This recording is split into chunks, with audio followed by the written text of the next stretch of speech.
આજે સાબર ડેરી જે અમારા સભાસદો ગયા હતા અને એ લોકો પર જે પોલીસ ઉપર અત્યાચાર કરવામાં આવ્યો અને 72 થી 73 જણાને એ લોકો એરેસ્ટ કર્યા છે।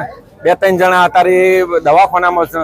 તો આ સરકાર આ લોકોને ખરેખર જો છોડવામાં નહીં આવે બિન શરતે તો ત્યાં સુધી અમે હે ને ગામવાળા અને દરેક મંડળીવાળા દૂધ કાયમ માટે બંધ કરવા માટે સંમત થયા છે। આખા દરેક ગામના દરેક મંડળીના દરેક સભાસદો આ માટે દૂધ બંધ કરી દેશે અને કાયમ માટે દૂધ અમારું 5000 લીટર દૂધ બુટાલનું કાયમ માટે બંધ રહેશે જ્યાં સુધી નિર્ણય ના આવે ત્યાં સુધી। મારું નામ પટેલ નીલકુમાર પ્રકાશભાઈ, હું બુટાલ ગામનો સભ્ય છું અને બુટાલ ડેરીનો સભાસદ છું।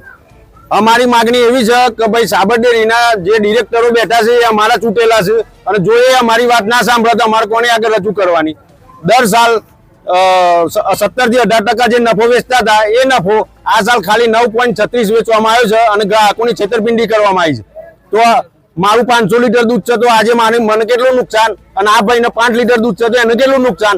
આ બધાનું અત્યારે ઉત્તર ગુજરાતમાં દૂધ ઉપર નિર્ભર છે અને જો ઉત્તર ગુજરાતમાં જો દૂધ જોડે જો નિર્ણય ના થાય તો આખા ગુજરાતમાં ક્યાંથી થવાનો?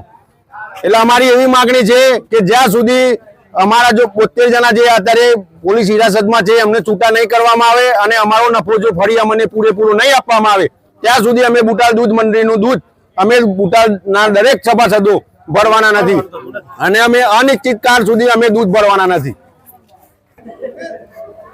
આજ રોજ તારીખ 14/7/2025 સાબર ડેરી આગળ ભાવફેરના મુદ્દાને લઈ જે ઉગ્ર આંદોલન થયું તે આંદોલનના ફળ સ્વરૂપે બુટાલ દૂધ મંડળીના સભાસદો દૂધ મંડળી આગળ એકઠા થયા અને સ્વયં સભાસદો એવું કહ્યું કે ભાઈ આપણે જો સુધી નિકાલ ના આવે ભાવફેરનો ત્યાં સુધી દૂધ આપવાનું નથી।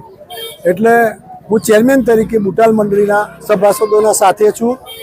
સભાસદોની માગણી ભાવ વધારો પૂરો મળે એવી છે। મારા સભાસદો દૂધ ચાલુ કરશે એ દિવસે ડેરીમાં દૂધ લેવાનું ચાલુ કરીશું।